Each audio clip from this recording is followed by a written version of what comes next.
Oh, there's videos on YouTube with the two of us. If you look at, I think, no, I think I took, no, it was 2 videos ago on my channel. I got a copyright claim because it was Mark Anthony's, Oh. Hubo Alguien was the song, and it Oh, so came you after can't me. use it, I was yeah. like, So who made the first move? You oh, it was me. saw. Oh, it was me. Okay. Yeah, yeah, yeah. Was It she was me. flirting with you? No. Okay. So Mm-mm. you made a clean, okay, let me ask you out kind of move? I knew what I wanted. I wanted, yeah, I wanted to be with her. She looked good to me, and I saw that she was the type of woman. So it was actually, and she knows this story. I actually had the choice between pursuing her or one other woman. So it was either the other woman I looked at and I said, well, I could probably have a good time with her, and it would end. It would be some fun, but it would eventually end because the maturity wasn't there. She wasn't the type of woman that I could have what I could see having a future with. And so I was at a crossroads, and I said, well, I either need to grow up Yeah. and pursue what could be a tremendous blessing to my life with my wife Nasha, or I can continue to play around. Mm. Obviously, I chose my wife So you because went with a conscious decision of a yeah, long term, not oh necessarily yeah, a fling that became long term. You were right, like, no, no, no, I'm looking for a wife now. So let yeah, me make this move. that was So it. you knew her for how long before you decided to court her or ask her out? So it was literally we were I think we started dating in October of 2009. So we Mm-hmm. had known each other for about, so we had met in May of 2008.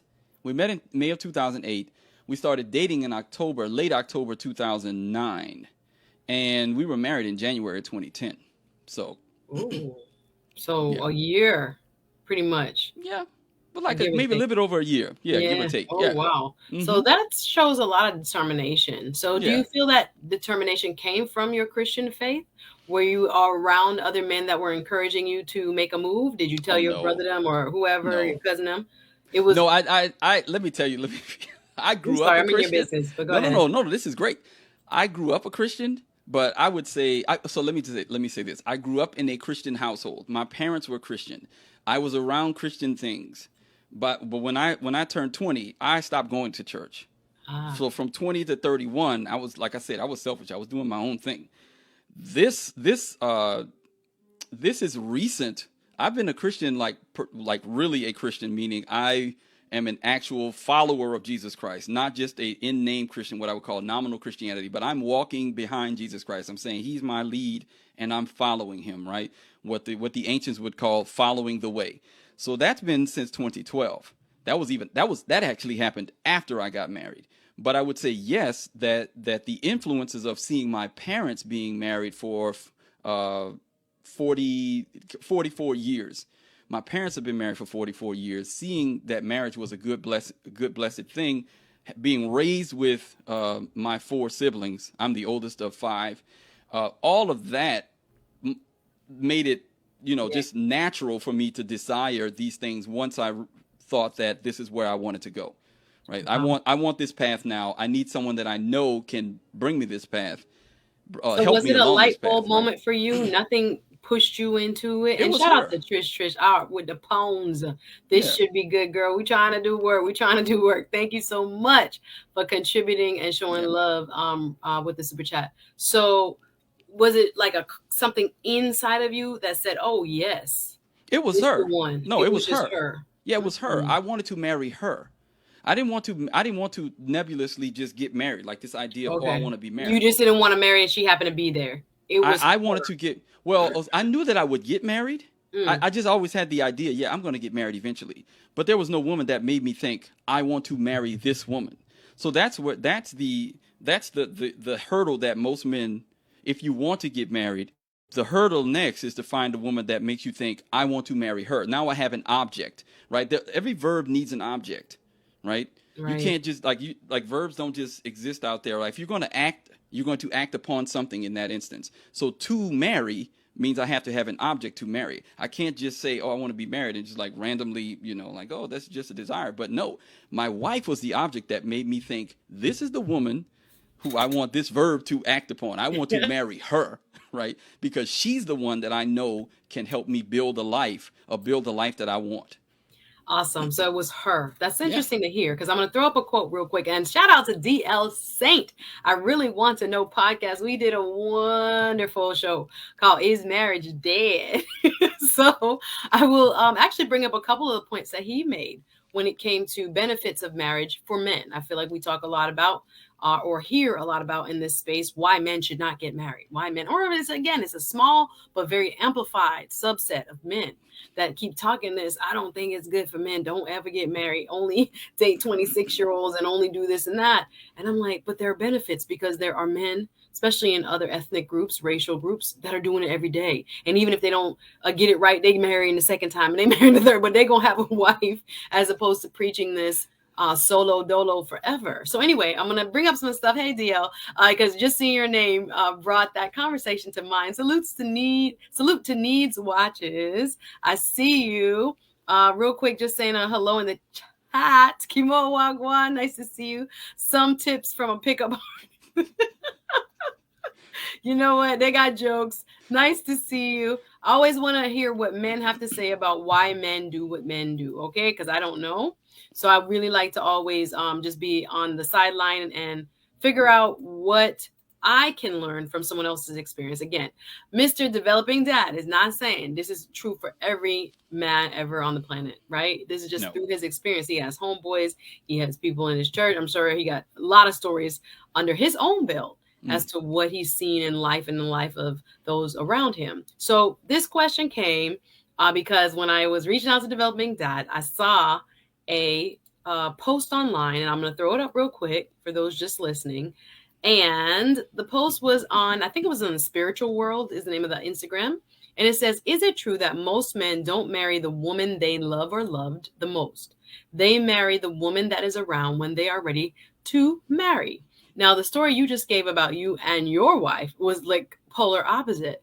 And I think because you are admittedly more mature, it sounds like, or was mature in your thinking when selecting a wife, that specific wife. No, you weren't mature? I lucked out. No, I don't. You just lucked out. Okay, just tell me, do you think this is true for any men? Because I always felt like this was the actual truth. Am I wrong? So it depends on how you define love, right?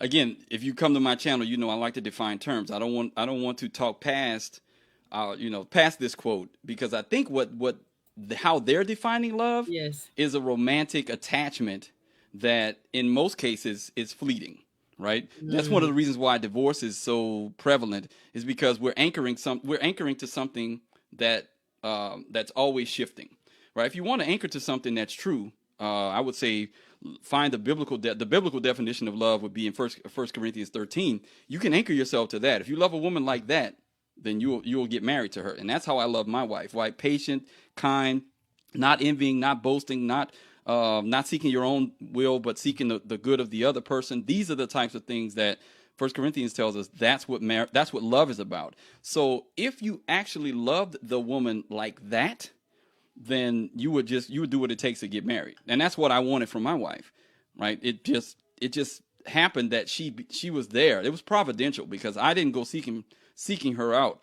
I'll tell you really quickly a real quick anecdote. My wife and I had been in the same circles for years and never knew each other. We grew up like in New Orleans, like Black Baptist churches. Everybody goes to each other's churches and sings and does all kinds, does these things called communications. So she would be at the church right down the street from mine. She came to the church where I was when I was younger, and her grandfather preached a revival at our church. She sat on the side over there, where the family of that preacher sits. I'm in the congregation. We like ships passing in the night. We don't meet until we were both in our 20s on a salsa dance floor, right? So that was providential for us. We almost had the exact same upbringing.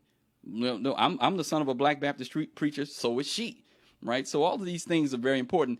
Now, when you get that was the anecdote, but to get back around to the point is, if you're settling, or if you're defining love as the Greco-romantic, heart fluttering, knees knocking feeling that tends to leave after, right? Butterflies that tends to leave after like 6 months, and then you're ready. You're trying to figure out a way out of this.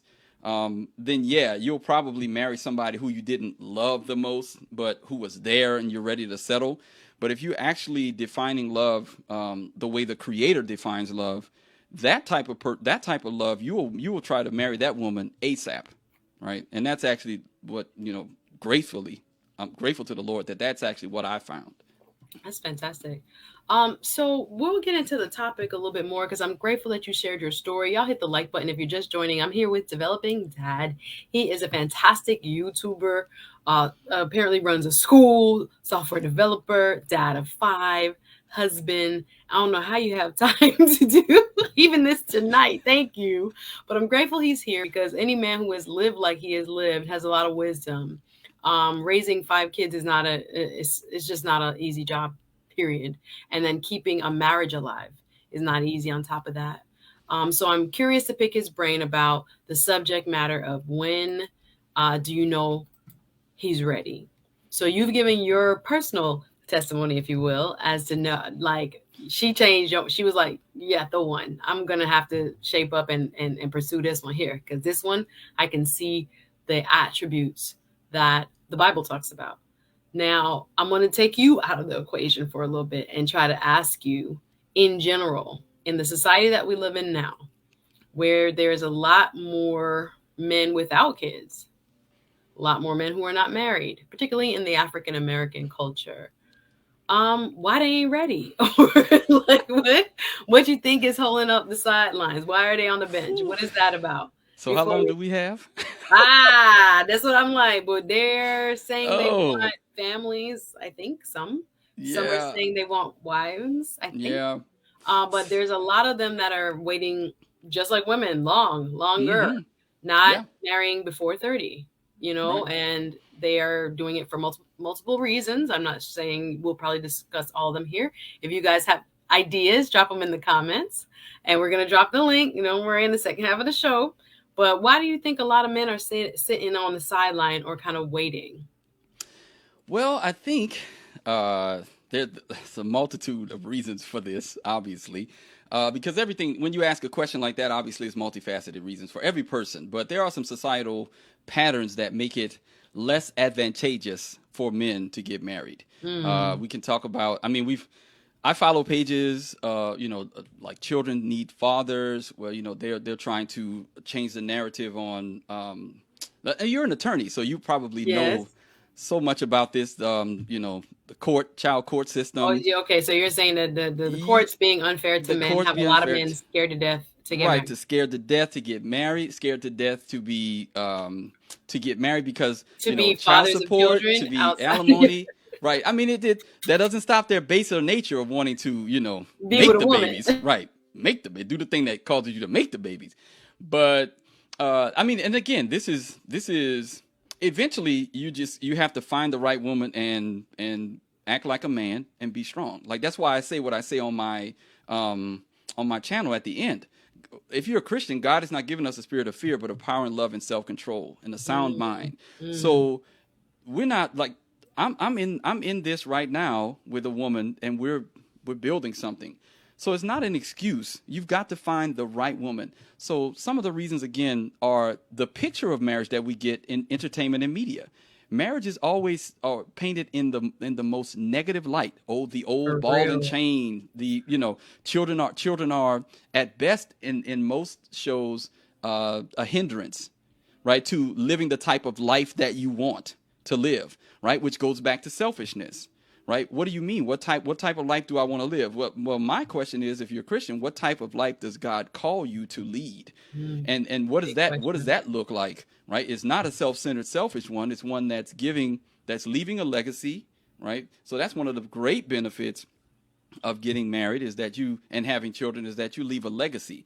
I wouldn't be here if a bunch of people hadn't decided to get married and have children, right? I just had that conversation with my cousin. I'm always saying to her, the people that I love the most on earth are here because someone decided to have a baby. Exactly. So as much as I come from a very big family and we take that for granted, because I'm like 50-50 on the next generation. They asking what you drinking. Oh, this is my bubbly. Yeah, this is my Inania knows what I'm drinking. She called me out on it, right? But yeah, when I look around, I'm like, the most joy I have, the people that I trust the most, the people that I have the best memories with, are family. And I think I agree with you. And the media is being undersold or Mm-hmm. undersold to our specific population. You don't want no family. You don't want no husband. He's going to Mm. drag you down. He's going to do this. And when I look at the people who I know are happiest, it's because they have good families. Their family brings them a lot of joy. Yes. So we're seeing there's a trend though that people are not getting married. I'm gonna hopefully find out why. I guess when we drop the link, others can chime in. But let's start talking about what it is, and I that we should be looking for to know Mm-hmm. that a man is ready. Let's go there. Oh. Because no matter who we are, there comes a point. I mean, there's shows right now on Netflix. I don't know if y'all watching The Ultimatum or if you're watching Bridgerton even. But a lot of shows center around, the courting and when the courting actually becomes real. So, what are some of the signs we need to look for as ladies?